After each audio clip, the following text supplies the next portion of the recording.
Hi, this is Annette with Wild Heart Ranch. Today we're going to talk about a subject near and dear to all of our hearts, which is animals that are unwanted, that are domestic and exotic animals. As you can see, I've got my soapbox out, and I'm going to stand on it for a little bit, and we're going to talk about exotic animals and domestic animals that wind up in the rescue system. Now this is Lumpy. Lumpy is an African sulcata tortoise, or spur thigh. He was purchased as an exotic pet. He had several homes before he came to be at Wild Heart Ranch. We've had him for about 13, 14 years. When he got here, he was in deplorable condition. He had been starved, and severely starved. He was starved to the point where he has a curved spine, and his shell's a little bit deformed. But this guy weighs close to 100 pounds now, and we've brought him back to health, and he spends his winters at Wild Heart and his summers in Greg's backyard in Turtle Heaven. And this is one of these guys that, you know, when they're for sale in the pet store, they're a few $100s. They're beautiful, cute little tortoises. And then they grow up. And they live for years and years. I mean, they can live 100 years or more. And so the commitment is not only the first person's lifetime, but somebody else after them needs to be responsible for these guys. And they end up in exotic rescues and zoos and things like that. But there's always African sulcata tortoises needing homes, and these have even been dumped. We've had 2 calls over the years for sulcata tortoises that were dumped and found, and they're an awesome responsibility, and it's like having a bulldozer with a mind of its own in your yard, because they can take out fencing and furniture and do damage and dig huge holes. So if you're interested in an African sulcata tortoise, do your homework. Go to a rescue, volunteer to take care of them, learn about their special needs. They have special dietary needs. They can be quite expensive. They cost more to feed than a dog, and but you know, we love Lumpy. He's with us for life. He goes with the rescue. So when all of us are long gone, the next crew will have him to take care of, and that's why we don't adopt some of these guys out, because they've already been through it. And he's ready to get off the table now, so we're going to let him go. He is a heavy dude. Thank you, Lumpy. You got him? And then we have my friend Teddy here. We had a Devon, but Devon's scared of the tortoise. This is Teddy. Teddy is an African gray parrot. Again, this is an animal. These African grays are major talkers. That's what makes them very interesting. And, you know, they're expensive birds. And we have a friend, Lisa Moser, who has Soft Landings Parrot Rescue in Owasso, and they do fantastic work over there, and they take in these unwanted parrots, and they stay very busy. Obviously, as busy as they are, you know that there's a tremendous need for their services, and someone spends $2,000 or $3,000 on a bird and then gives it away because they can't deal with the mess, the noise, and the destruction. And the African Greys work out here in our clinic because they're not screamers, but we have housed some of the big guys, Moluccans, cockatoos. We had an umbrella cockatoo. We've had some of the conures and you know, regular parrots. They scream, and they eat walls, and they eat windowsills, and they throw seed everywhere, and if you're going to give your bird freedom, they poop everywhere. We don't mind it because we love these guys, and these were owner turnover. They had a home, and then the owners could no longer take care of them, so we took them in. We've kept the 2 African Greys because they don't scream. Therefore, it doesn't wake up the babies and cause stress to the wildlife. And they're in our office area, so they're not around the other animals. And Dan's trying to get Teddy to mock me. Teddy is very good at mocking me. But, yeah, so, you know, if you're interested in an exotic bird, you have to really understand that these guys can live 80 to 100 years or more. And their seed and their food, they need fresh fruits and vegetables every day. They throw it everywhere, and they'll eat your walls. Now here's another topic. I'm a dog person, and most of us here at Wild Heart are. These are 2 different examples of the types of situations that end up in rescue. This little girl here came in today, found on the side of the road. She didn't like the camera. She's growling. She came in today. She's, "It's okay, sweetheart. It's okay, Grandma. It's all right." Found on the side of the road, no collar. We see evidence that she's had some recent treatment or grooming of some sort, but no collar. We have no way to ID her. She's an older dog. So right now we're presuming that she's dumped. Hopefully owners will come forward and we'll find her home. But, you know, this old Chihuahua, she's a little house dog. She is completely helpless in the wild. She cannot defend herself against coyotes or cars or even other domestic dogs that are free roam. And, she needs some attention. She can't deal with the cold nights. And, like I said, she's an older girl. So, turning her loose to fend for herself, it's cruel. It is, it's one of those situations where she got lucky. Somebody called her in, and we don't even take dogs, but it was right down the road, and it was a Chihuahua, and we could put her in a cage.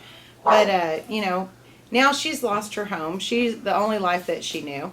And, it's a tragedy and it's a crime. If you don't want your dog, don't dump it to fend for itself. It's not a wild animal. It doesn't have defenses. It's going to suffer and struggle. And only a few hit the lottery and get picked up and get a home. This is Winston. Winston looks really bad. But to us, who knows what's wrong with him, he looks really good. Winston was purposely bred by a pug breeder. And they brought him to me when he was 2 weeks old. He was a blue baby. He would get active and pass out cold. Well, I took him in and we had him x-rayed, and all of his organs are in Winston's chest. So the vet looked at his x-rays and said this dog could live for 2 days, 2 weeks, 2 months, or 10 years. And he's going on 4 years old now. He's doing really good. But the reason why Winston is a special case that I like to talk about is he was bred for sale by a breeder who makes their living selling pug puppies. And this dog was bred and born with birth defect. Now, the breeder didn't have the heart to kill the puppy and euthanize the puppy, which I think every puppy deserves a chance, even if it has a birth defect. But they didn't know how to care for him, and they didn't want to spend the money to care for him. And, the way I look at it, when you're creating lives, you're responsible for those lives.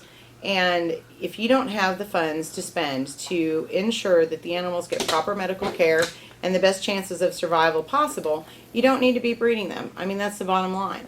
And so when we talk about dog breeders, I love puppies. I am a huge dog fan.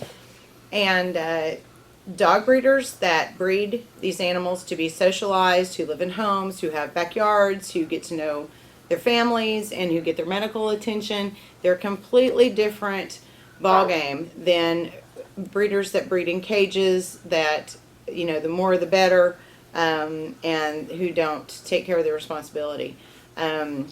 So yeah, blanket dog breeder doesn't really fit.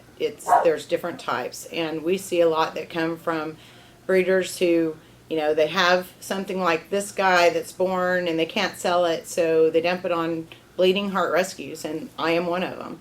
And so when you bring me a little baby with a birth defect, I fall in love 10 times harder than I do anything else, because this little guy is going to struggle on a good day. And this is what I'm good at, is, helping something survive that otherwise wouldn't have. But, Winston's making it, and he's doing good, and I don't adopt these guys out because they probably will need a lot of medical care in their lifetime. And the only way I can ensure they get that is if they're mine, because then I know darn well that they're going to get it. But anyway, we love Winston. He's a little weird, but so are the rest of us. So, he fits right in. And then, of course, everybody loves Nettie Goat. Come here, you. And, when it comes to farm animals, usually people that adopt farm animals have a farm. Oh, I fell off my soapbox. Excuse me. And so she's on purpose. We got Nettie for a blind calf. Everybody knows Norbit's story. We have a blind calf, and Nettie's going to grow up and be his buddy. And she didn't like the camera either, evidently. Do you? But we don't have any little duckies and chickens and stuff like that are for sale at the different ag stores right now. But Easter is coming, and that's the time of year when we start getting inundated with domestic rabbit and duck and little chicken calls and goose calls. People who live in houses in neighborhoods wind up with these birds and these bunnies for their kids for Easter, and then they find out really quick how much a duck and goose poops and how much a chicken poops, and their bathroom is now a safety hazard, and they need us to take it. And it's really tough, because I know if I don't take these animals and find them good homes, they're going to be dumped at the lakes or turned loose. Domestic ducks and geese cannot fly to migrate, so when you put them on a lake, you're basically asking them to starve 6 months out of the year. It's irresponsible. Luckily that many lakes, have people that will feed, but unfortunately they feed things like bread. So, we get those birds when their joints are falling apart and they're starving to death because all they're eating is bread. So this is kind of a few-part subject here. If you're going to get domestic ducks, chickens, and geese, and you're going to raise them in your home, you need to make sure that you have a rural area where it's legal to have these animals and you know how to care for them properly. If you decide that you don't want them, find them homes. Do not dump them on the local pond or lake where domestic birds live and people feed bread, because they're not meant to live year-round outside in Oklahoma where 6 months out of the year there's nothing to eat.